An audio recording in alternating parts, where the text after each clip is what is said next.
गोथाव दे जादो गोथाव जादोंना जादो दे जादो जानोसै जोंबो जादो हेल' लोगोफोर गिबि गिबियावनो आं नोंसोरनो अननाय सिबिनायखौ जासिहरग्रोलायबाय दे आसा खालामो दिनैनि दिनाव नोंसोर बयबो मोजाङै दं होननानै नै मादैया दिनै मोनसे जायगायाव थांनो नागिरलायबाय बबेहाय थांनो नागिरदों बेखौ दा खोन्थालांबाय थानोसै दे रायजोफोर बिराद दुखुनांथाव दे जोङो बे जायगायाव जाय थांनो नागिरदों रुंसारि जानायनि न'खराव दिनै सारादुना बेनि सोमोन्दै आं दाहाय फोरमायलांनोसै मा फोरमायलांनाय जायो रायजोफोर नोंसोरबो बिनि काहानिखौ मोनथिबा बयबो दुखु मोनगोन दे रायजो राजाफ्रा नायलांबाय थादोल' मादैनि भिडिअ'खौ मादैया नै स्कुटियाव गाखोनोसै आदैजों मादैजों थांनोसै सानजौबायबो जाबायबो फैबायबो जोङो दे रायजोफोर नायलांबाय थादोल' हेलमेटआ नै बिसिनि गामिखौ मोनफैबाय आं दाना फोरमायलांनोसै नैबे मा मावोमोन बियो मा रुंसारि जालांनाया नै सारागुरि गुदि फरायसालि बियो मावोमोन गायसननाय 1990 सनावनो गामि सारागुरि लाइजाम सोग्रा सराइखेला जिल्ला क'क्राझार बिटिसि आसाम लाइजाम सोग्रा 783376 बेहायनो मावोमोन दे बियो मावनानै दा मावै मावबाय 1990 सननिफ्रायनो बियो बिसिनायाव बियो बेस्रा मावै मावनानै स्कुलाथ' दासिमबो बेन्सारावनो दङना बे फरायसालिया रायजोफोर बेन्सार स्कुलावनो मावनानै दङ बेस्रा बियो बेखौ आङो फोरमायलांबाय थानोसै खोनासंलांदो एसेबाबो मारै बिनि लाइफ हिस्ट्रिखौ आं एसे फोरमायलांनोसै 1990 सनाव बियो बेन्सार स्कुलाव हाबबाय मावै मावबाय दासिमबो गैया बेस्रा दाखालिनि दिननि बे 2000 मामोनलाय दाथ' 25 ना 24नि बियो मामोनलाय सरस्वती फुजाखौ खुनुरुखुम होनो हादोंना हायाखै होनदोंथाय बे होनो हायाबाबो बिनि अंगनबादि सेन्टारनि मानसिया होबाय बिनि उनाव बियो 26 जानुवारियाव बियो सिनस्रि सादोंमोन होनदों सिनस्रि सानानै बियो बिजि गंनै थुजादोंमोननो बिजि गंनै थुजाबाबो बियो मोजां जायासै उनाव बिदिनो अजाबो हमदोंमोन अजाबो हमनानै मोजां जायासै ओमफ्राय उनाव बारानिफ्राय बारा जाबाय बिसिनानिफ्राय बिदि सिखारनो हाला सिनस्रिल' सादोंमोन आरो बेस्रा जेनेबा सरस्वतीखौ होखांनानै उनाव 26 जानुवारिनि सिगांनिफ्रायनो 2025 26 जानुवारिनि सिगांनिफ्रायनो बियो सिनस्रि खें मोननानै बिजि होजाबाय होजानानै उनाव नायै अजा थजा हमबाय हामासै उनाव क'क्राझार सिभिल हस्पिटालाव टेस्ट खालामहैबाय बियो ब्लाड रिपर्ट लाबाय बेहाय केन्सार मोन्दों होननानै प्रब्लेम होबाय सिनस्रियाव अबेबा हाराया गोबा जादों होननानै दा नंगौना नङा डक्टरनि खोथा इसोरनि खोथा रायजोफोर उनाव जायै जानानै बियो बिसिनायाव गोलैबाय जानो हाला लोंनो हाला दुखुजों मोदैजों लोमफावबाय गावनि फरायसाफोरखौ बियो आनजाद लानो हायासै सिबाय दा गाव आनजाद लानो हायैनि थाखायनो गथ'फ्रा गैया रावबो एगजामावनो रावबो होनो मोनासै गावल'सै नालाय मावै मावनानै साथाम साब्रै फोरोंगिरिया मावनानै गासिबो थाजोब्बाय जानाय नंला होननानै स्कुलखौ दा बेहा गथ'फोरखौ अननानैनो मावबाय गामिनिबो मावदोंमोनदां आरो सासे ना सानै मावदोंमोनथाय ओमफ्राय गुबुन जायगानिबो मावदोंमोन आगोलाव दा बेहा मावै मावनानै फोरोंगिरिखौबो गारनो हाला बेस्रा गथ'फोरखौबो अननाय फैयोना माबा मोनसे गथ'फोरखौनो गोसोखांनानै बे बिसिना सायावनो गावनि लाइफखौ बिराद बुङै गाबोमोन जाहैदों गथ' गथायनिखौ देग्लायनिफ्राय बियो फरायसालिखौ जागोन ना जाला आसा गैला दा लिस्टआवलाय दङ होनदोंमोन बयबो नंगौना नङा जोंबो मोनथिनो मोना आंबो खाथां खोथा होननो मोना रायजोफोर हाया रायजोफोर दा बयबो होनदों दिनै सावरायदों लिस्टआव दङमोन होननानै दा बिसिबां सैथो बेखौ आंबो खोन्थाहरजोबनो हाला रायजोफोर दा गावहा सानदोंमोन जाहैदों देग्लायनि दिनाव गथ'फोरखौ दस्रा स्कुलाव ट्रेन्सफार हरजोबनोसै सार्टिफिकेट होननानै बुंदों दा मा खालामनो रायजोफोर नै डाइस कर्डआ बेनोमोन बिनि डाइस कर्डआ माथो खालामनो गावबागाव कपालनि खोथा जाहैबाय बिनि लाइफ हिस्ट्रिया बिराद दुखु फिसा हिन्जाव साब्रै बेहा फिसा हौवा सासे जाहैदों जोंनिनो आफामोननिनो बंस बाहागि जोंखौ बिमानै जायो आं दा बिनि सारादन थांनो नागिरदों आं खोन्थाहरबाय रायजोफोर नायलांदोल' क'क्राझार सारागुरि सराइखेला 1990 सनावनो बे हाबदोंमोन दा बेसेबां बोसोर जाखो रायजो 35 बोसोरनिबो बारबाय खोमा नायलांबाय थादोल' मादैनि भिडिअखौ बिनि दुखुथिया काहानिखौ आं एसेबाबो फोरमायहरनोसै होननानै फोरमायबाय बयबो दुखु नांबाय मावोसो मावो गैया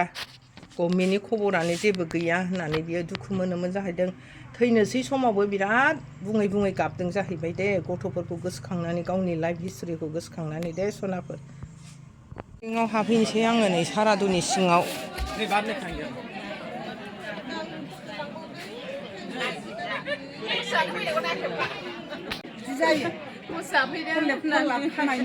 नङाहाय आब' मोजांसो नुयो नङाहाय समायोसो ना बयखौबो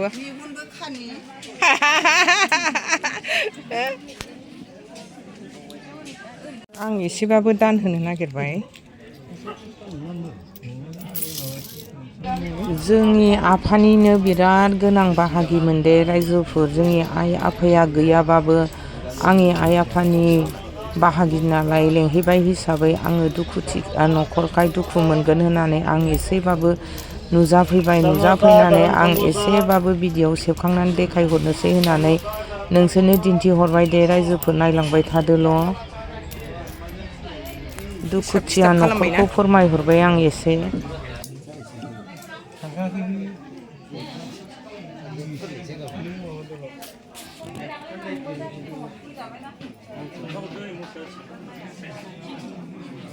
नोंहा खय नम्बर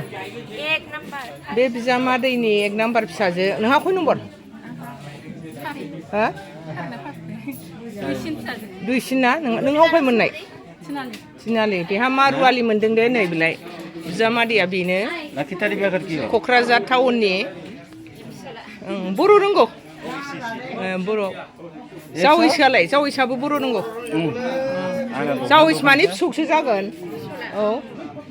दखान दं एलाइसि खाथियावनो मिथिखायो ना मालाबा नोंसिनि मा थायोना मालाय बर' रोंजोब्बाय दे मारुवालि मोनदों मालाय मा जानो गासिबो बर' फाखाजोबसै क'क्राझार टाउनावनो बिस्रा जिनि बिजनेस दङ जि फानो आरामनो दखान नैबेनो जोंहा बिजामादै जायो नालाय बिजानैया जोंनि मालाय आइमोननि गोदोनि बाहागि थांलाय फैलाय आइमोन आफामोननि बाहागि नै दुखु जोंना बिजानैया आखाइ बायबावबाय बेस्रा जायनि प्रब्लेमाव दहाय फुङावनो सिखारनायावनो गोलैनानै आखाइया लोरिदोंदां ना थिखांनो हाया बारा थिखां हाया माबा बिस्रा खालामैसो लादों नै बेबो फिसाजोआ सासे दुइ नाम्बार साब्रैना नोंसोरो साब्रै हौवा सासे दुखुथिया जाबाय नै जोंहा बिजानैया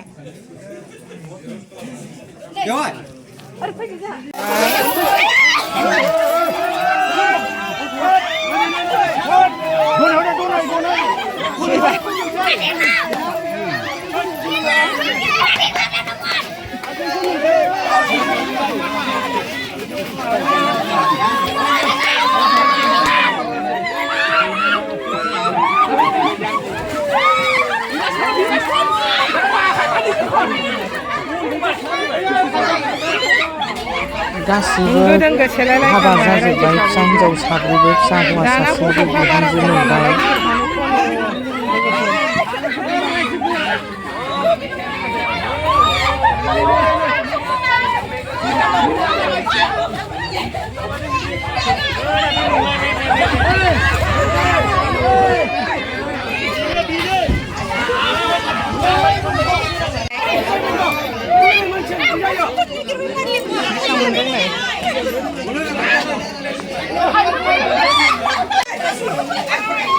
मा खालामगोन एक्सपार्ट बे फैसाखौ मा खालामगोन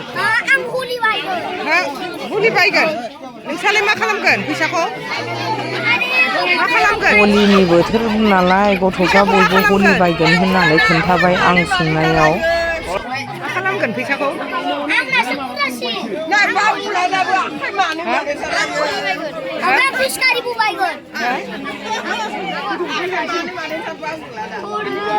बेसेबां बुरजा मोनखो फैसाया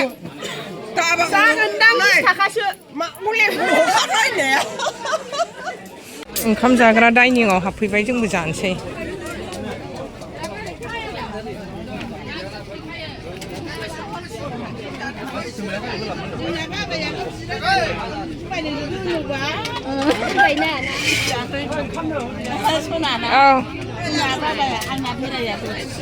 औ जाबाय सुमिला जाखांबाय हा मा होनदों औ औ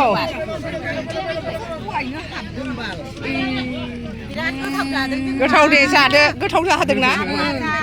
जादो दे जादो जानोसै जोंबो जादो गोथाव जाथारदों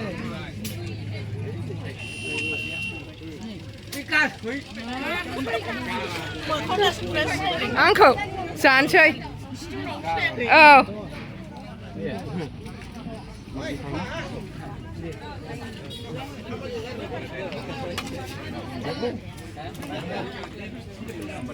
ए माथो बाथाबारि पार्टिसो ना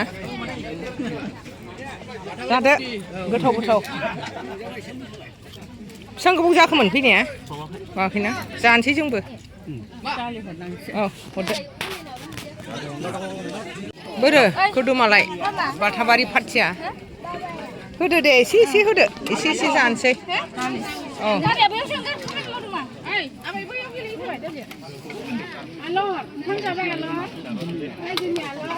बोरो माबायालाय जोंना आब' आलेबालाय ओंखाम जानोसै नै डाइनिंआव जिरायबाय ओंखाम जानोसै आंबो बयबो जाजोब्बायनो फैबाय जखन एसे ओंखाम जानानै थांसै नङाबा गाज्रि मोनोना न' बिगोमाफ्रा जायाबा थांनोसैनो नै आनैजों जोंहा बियानैजों थांसै बिदाय लानानै जोंबो ओंखारबोबाय आंनि भिडिअ'आबो एसेनोसै रायजोफोर नेक्स्ट भिडिअ'आव लोगो मोनफिनसिगोन बाय बाय नायलांबाय थादोल' भिडिअ'खौ जोबजासिम अननानै